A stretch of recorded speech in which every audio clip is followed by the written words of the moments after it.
aš įsivaizduoju, kaimynai dabar galvoju, kas jai vėl. Vėl su savim kalba. Ne, pofik tiem kaimynam. Nu, man, pavyzdžiui, pofik būtų. Labai diena. Aš dabar šią pasirėsiu kampę.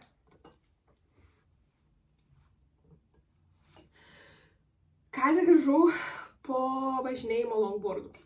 Ir man, žinot, kur būna kažkaip keistai labai daug geros nuotaikas. Ir tu pradedi kvestionuoti, kodėl tu gera nuotaika. Tai šiandien, su tokia nuotaika aš labai noriu. Aš net batų nenusiėmiau. Nes aš žodžiu, kame esmė yra, kas sugalvojau, sakau, reikia šiandien būtinai pailsėti, dėl to, kad biški disclaimeris. Biški paaiškinsiu, kaip pas mane vyksta darbas. Žodžiu, žinot, kur būna, kai tu dirbi, tu žinai, kaip tu dirbi, kokiu tu tempu dirbi ir taip toliau. Nu, ir kam esmė yra, kad šiandien man turi būti poilsio diena, dėl to, kad aš išpratėsiu. Buvau aš ką tik su longboardu. Longboardas, kas nežinot. Sveiki, smilkalai. Longboardas yra kaip riedlent, toks didelis daiktas, ant kurio tu gali važiuoti ant 4 ratų. Ir esmė yra ta, kad aš pradėjau mokintis praeitą rudenį. 2024 metų rudenį pasimokinau gal 2 savaitės, tada man žiauriai pradėjo skaudėti koją ir tuomet aš nebesimokinau. Buvau vieną kartą atsistojus žiemą ir aš nesuprantu, nuoširdžiai neįsivaizduoju, iš kur pas mane šitas kilsas, nes aš šiandien tiesiog bariau, tiesiog be baimės. Nu, okei, pačioj pradžioj buvo baimė. Ir ką aš noriu dabar pasakyti visų šito video, aš nežinau, kur jis nueis, bet jisai nueis iš širdies į jūsų širdis. Aš labai to tikiuosi. Tai žodžiu, kame esmė, kad kai tu važiuoji nuo didelio kalno, pakankamai didelio kalno, ten tas greitis labai greitai įsivysto. Ir kaip būnant naujokui, va tokių nesaugių dalykų nuo žos, kaip jau, nu, tipo, dėl to, kad aš turėjus klubo sąnario keitimo operaciją, tai man no go. Ir tik kažkoks yra kalnas, bent nuolydis man iš karto atrodo žiauriai greitai ir aš negaliu važiuoti. Ir aš ant tiek įsidrasinau, aš ant tiek supratau, kaip valdyti savo kūną, kad jau grįžus, aš nežinau, ten nežinau kiek valandų. Aš 2 valandas ant longboardo praleidau. A, taip gali būti? Čiū, gali, nes labai greitai jas praėjo. Tai žodžiu, aš tokia važiuoju tuo longboardu ir suprantu, kad man reikia susifokusuoti. Tenais labai daug laiko, kaip sakau, greitai važiuoji, nėra galvoti. Tai kaip faina yra būti tame momente, nes tau minčių jokių nėra. Kaip tik aš čia ir dabar esu. Aš arba važiuoju, kito varianto nėra. Ir labai faina ir smagu pasitikėti savo instinktų, pasitikėti, kad tu nenukrysi, kad tu neužsigausi, kad tu tiesiog suvaldysi savo kūną taip, kad tu pilnai išgyvensi tokia, kokia buvai, tokia ir būsi. Būkite dėkingi žmonės už tai, ką turit, nes jūs turit realiai pakankamai visko, ko galim turėti. Jūs turit namus. Jeigu jūs žiūrit dabar man, jūs turit ir internetą, ir netgi per kur žiūrėti, arba telefonas, arba kompas, netgi jūs tokį kompą turit. Ir su šitais dalykais galit jūs savo gyvenimus pakeisti, jūs galit realiai pasimt telefoną, kompiuterį ir per juos sukurt kažką. Jeigu jūs esat meniškos dar sielos, nu tai nebijokit parodyti to pasauliui. Aš žinau, kad yra ta baimė, blemba, čia mane kažkas nuteis, čia kažkas mano pamatys, čia mano kažkoks buvęs, čia mano buvę draugai, čia mano klasiokai. Tai gerai, tegu pamato, tai netoks tikslas yra, jeigu tu kuri, kad tave kažkas pamatytų. Aš suprantu, kad labai dažnai būna toksai nedrąsumas ir man irgi yra dabar mano dabartinė veikla, kad nepamatytų kai kas, bet tai nėra išvengiama. Tai anksčiau ar vėliau visi pamatysit. Ar tai yra naujas dalykas? Fuck yeah. Bet aš, matot, kame esmė yra, aš bandau dalykus, ir kai kurie dalykai mano gyvenime man labai lengvai sekas, o kai kurie dalykai man visiškai nesiseka. Ir tas dalykas, kuris vadinamas, kaip mano viena draugė žos, kai gražiai apibūdino visą šitą dalyką, ką tu bedarytum gyvenime, tu kaupi savo potencialą.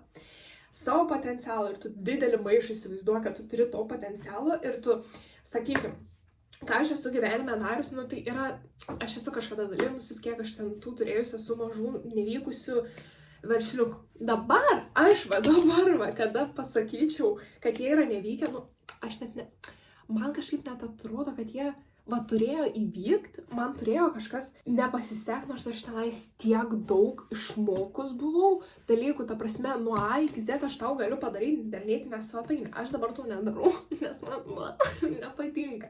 Ir aš, pavyzdžiui, nebūčiau žinojus, kad man nepatinka internetinę svetainę daryti, bet aš viską žinau apie tai. Gerai, gal ne iki tokio programavimo lygio, bet aš žinau, kaip paleisti. Kitas dalykas, pavyzdžiui, man labai, aš buvau sukūrusi verslą su žvakydėm. Nepavadinčiau net to žvakydžių verslų, dėl to, kad tai net nebuvo kažkoks, kaip pasakyti, negavau pajamų. Bet aš per tą dalyką išmokau labai gražiai produktus fotografuoti. Aš išmokau dažyti, aš išmokau į detalės atkreipdėmės, aš išmokau Photoshop naudotis. Crazy, ne? Pagalvojus, taip, ne? Kitas dalykas, tas pats įėjimas į varžybas fitneso, ruoštis. Blemba, dabar aš pagalvojus, tai tenais buvo kankinimas savęs. 3 mėnesius tu, turi sausintis, ne? Tu sausiakų tampi, visiškai turi išsidžiovinti.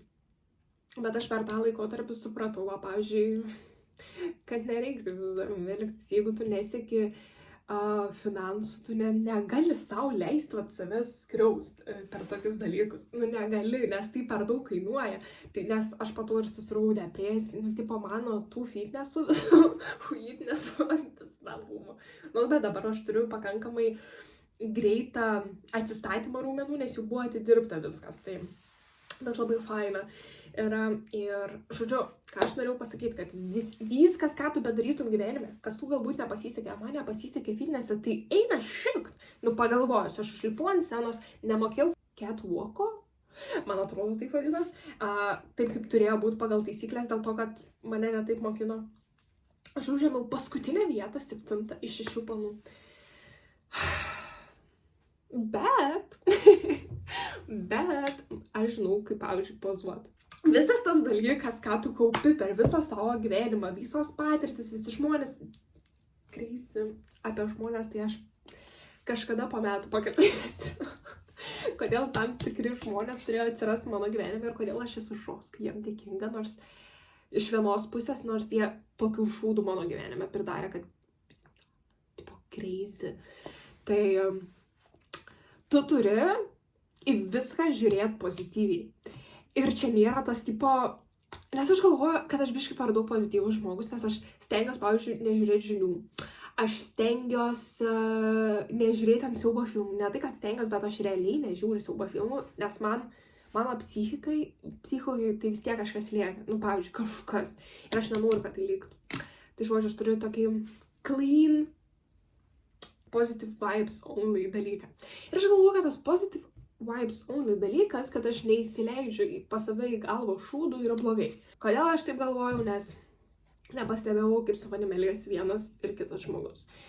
Tai galvoju, man mane apgaudinėja, ir aš tokia galvoju, tipo, gal man reikėtų pradėti domėtis, kokie šūdai vyksta gyvenime.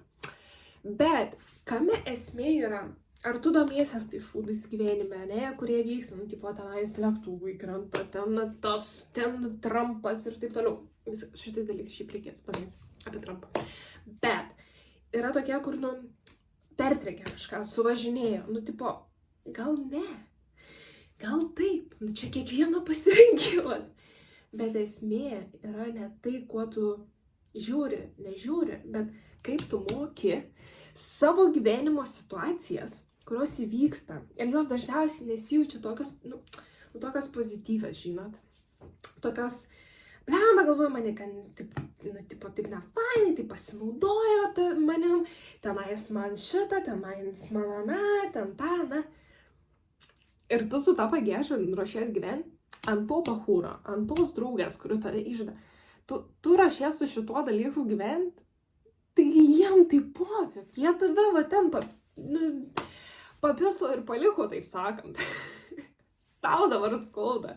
Tai jeigu tu būni aukos pozicijoje ir sakai, o Dieve mano, mane paliko, mane ten išdavė, crazy peasy, tipo šakės, man dabar tai blogai.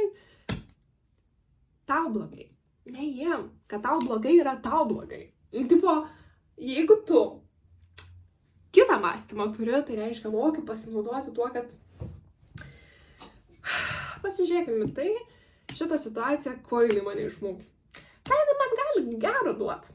Bet ne iš tos pasipilėm, čia taip, nuvalkiotai skam, bet realiai paimkit šitą fucking savo supistą didžiulę milžinišką situaciją, kuri yra, žoskiai sunkiai jums, taip da, kokia sunkiai jinai ir didelė tokia prisirpus to pykčio, blogio, visko. Ir pasižiūrėkit, kokią naudą iš jos jūs galite gauti. Ta prasme, kad ir, man taip, nuoširdžiai, kad tie žmonės, kurie mane apipiso ir jūs dabar žiūrit, tu tiksliau, naudokis. Ta prasme, let's go, tipo turėk šitą informaciją, mano širdžiai negaila. Man svarbu, kad daugeliu žmonių šitas dalykas padėtų. Pasižiūrėkit, ką jūs gavote iš tos situacijos, nuoširdžiai didžiausia, geriausia, nes aš kiek galvoju, aš jums net nemogu paaiškinti, bet laukit, jeigu aš norėsiu kažkada tikrai prisiekiu, jeigu norėsiu, aš tikrai rašysiu video, ką aš galvoju iš tokių blogų akimirkų gyvenime, nes galiu papasakoti, pavyzdžiui, vienas iš tokių dalykų yra mano klubo sąnario operacija. Aš negalėjau 1,5 metų, būnant 21 metų, vaikščioti. Ta prasme, aš per šitą dalyką turėjau tokią didžiulę ego mirtį, kad aš net nemoku pasakyti. Ta prasme, pas mane gyvenime nebuvo tokio dalyko kaip empatija žmonėm. Aš, ta prasme, eina gatvėje, aš jau nenoriu atrodyti ant tobula, kreis, tenais, be nuodėmių, kažkokia panelė. Ne, taip nėra. Aš stengiuosi būti gerų žmogum savo, dabar jau savo, nebe visiems aplinkui, bet aš ir pareigą jaučiu būti gerai artimiems žmonėms. Bet, ką norėjau pasakyti, žodžiu, prieš operaciją aš turėjau tokį didžiulį ego, kad man, jeigu tu iš manęs prašai pinigų, ne, aš tau jų neduosiu, dėl to, kad tu pats susikūri savo gyvenimą, tokį, kad tu jų neturėtų. Ir čia aš kalbu ne apie būtinai benamius, nes benamiam aš maždaug taip ir pasakydavau, ta prasme, nes būdavo tikrai jaunų žmonių, ta prasme, 30-25 metų, tuo metu prieina ir sako, tipo, duok pinigų, ir aš dar pakankamai gerai jaučiu žmonės, ir sakau, eikit ir dirbkit, ta ką tu sakau, tu negali susirasti darbą. Bet aš sakydavau tą patį ir močiutėm, kurios paprašydavo ten butelio ar mašinai turi. Tipo, man taip atrodydavo crazy, kodėl tu negali užsidirbti. Bet aš dabar, po tos operacijos, supratau, kad žmonėm gali atsitikti va taip kaip man, visiškai netikėtai, sepsis, nuo tatuiruotės, nuo kažko, nuo maisto, nuo pykščių, nuo ko. Ir tu tiesiog gali atsidurti reanimacijoje, tu gali su plaučių uždegimu, covidų, streptokokų, sepsiu gulėti su 4 ligom, va taip iš oro, po atostogų, po kalėdų, per naujaką, opa! Ir tada tavo visas gyvenimas griūna. Ir jeigu tu neturi šeimos, neturi santuokų, tėvų, tai tik viskas. Ir aš turėjau 1,5 metų susiprasti, kad plem. Šitas dalykas yra pakankamai rimtas, kad ir pas mane įsijungia tokia didžiulė empatija žmonėm, kurie ne tai, kad nesistengia, nes tie, kurie nesistengia, aš tą patį sakysiu visą laiką, eikit dirbti ir užsidirbkit, bet tie žmonės, kurie tikrai netyčia atsidūrė tokiai padėtį, kurie netyčia, eikit ir darykit tuos gerus darbus, toliau. Tai tiem žmonėm reikia padėti. Kitas dalykas, kaip dar galit pasižiūrėti tą visą savo situaciją, kuri jums įvyko blogai, tai pasižiūrėkit, ko jūs išmokė. Ko jūs išmokė ir ko jūs daugiau gyvenime nebedarysit, nes turėjote šitą situaciją ir jums vėliau, jeigu jūs pasimokysit dabar, vėliau jums nebereikės nieko daryti. Tai it's your choice, absoliučiai, visiškai tavo pasirinkimas, ką tu darai su ta situacija. Dar viena situacija, šiandien turėjom pristatymus daryti universiteto ir aš likau viena be grupelės. Galvoju, bleba, ir gerai, biški pykta, biški nefaina, biški bydna, bet aš žinau, valandą laiko aš visą pristatymą padarysiu ir gausiu 10. Ir aš per tą 1 valandą, ką aš atradau spalvas, kurios man patinka savo brandui naujam. Aš tikriausiai, darydama su kažkokiu, tu net nebūčiau atradus tokio dalyko. Oh my god, I love my life, I love my life. Žinote, posakį iš Velnias dėvi Prada. Love my job, I love my job, I love my job. I love my job, I love my job, I love my job. Aš dažnai taip kartoju, kai labai ilgai dirbu.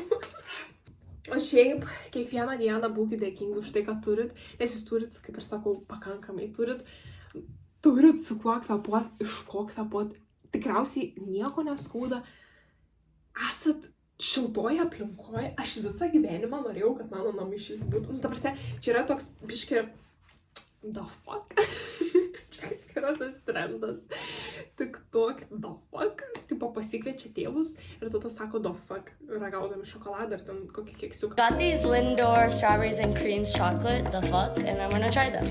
Oh, okay. Sour rainbow belts, the fuck.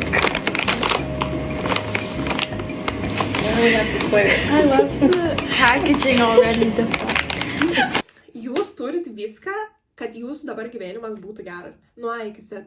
Tau tik tai dabar atrodo, kad blema, man čia trūksta grožio, man čia trūksta dabar pinigų, man čia trūksta šito, man čia trūksta, nu ne, bitch, tau nieko netrūksta, aš nuoširdžiai galiu pasakyti, kad vienintelis dalykas, ko tau trūksta, tai pasižiūrėjimas į savo vidų, nes tenais viskas yra sudėta, ta prasme, tenais yra tavo pasitikėjimas savimi. Ta prasme, įsivaizduok, žmogus gimė, ateina, nešim moteris išstumia tave, tu gimėjai. Taip, taip. Ačiū mama už gyvybę, that's all. Dabar aš gimiau pilnas. Per gyvenimą tave smugdė patyčios, tave smugdė tas, tave smugdė anas, bet tu gimiai pilnas, tu gimiai fucking toks pilnas kūdikis, toks fainas vaikas, bet po truputį tave smugdė. Dėl to galbūt to pasitikėjimo dabar savim tau trūksta. Tai viskas yra pas tave čia, bet tau reikia nusimt tuos visus blogus. Kaip tą padaryti? Terapija. Savianalizė. Bičiusiu užrašų knygą tikrai gali būti kaip pradžia šito viso kelio. Tada hipnoterapijos. Tada ėjimas tiesiog į tą baimę, ko tu bijai. Visi tie dalykai, jeigu tu eini, tu pasiemi, pasidarai, kad tau būtų geriau. Ir šiaip visada prisimink, kad ir ką tu bedarytum, kad ir kiek besistengtum, jeigu tu nuoširdžiai tą darai, jeigu tu vis tiek nukrent, sužeidž tau tą širdelę, nepatink, tau labai skaud, bet tu vis tiek atsistoji iš visų tų jėgų, dėl tų, kad tu jas turi, kiekvienas turi. Ir tu vis tiek eini toliau, tu vis tiek pasiek savo. Viską tu viduj turi. Viską, iki vieno, ko tau reikia tavo gyvenimui, potencialui, savęs supratimui, atradimui. Viską turi. Ta prasme, nuo A iki Z tu viską jau dabar turi čia. Visam kūne, visas kūnas netgi žino, kas tu, tik tavo smegenis po truputį, jeigu tu eini ir eisi toliau link to, po truputį atgamins. Ir yra tam tikras momentas, kada tu supranti savo potencialą, kada tu bijai tada savęs. Nes tu esi ant tiek įpratęs būti aukos pozicijoje, ant tiek esi įpratus verkt, sakyti, kad tau nesisek, kad tu čia geras kažkur kitur ir kad save bandai kažkaip išpildyti vienoje, kitoje srityje, bet gaunas toksai me. Ir tada pastebi, kad viskas, ką tu darei prieš tai, ugdė ir ruošia tave savo potencialų išpildymui. Tada ateina tas potencialų išpildymo momentas, kada tu supranti, kur tu esi gera, kur tu esi faina, kur tavo slypi gyvybinė energija. Ir tada bam. Aš tai bijau savęs tokios, aš bijau savęs galingos, aš bijau savęs highest level. Čia irgi yra momentas. Bet apie tai kitą kartą. Tai nepamirškit padėti like, jeigu nors viena ar kita mintis jums rezonavo ir kažkaip padėjo. Pasekit šitą kanalą mane Instagrame ir TikTok'e. Myliu be galo daug bučinių ir meilės siunčiu jum. Bye!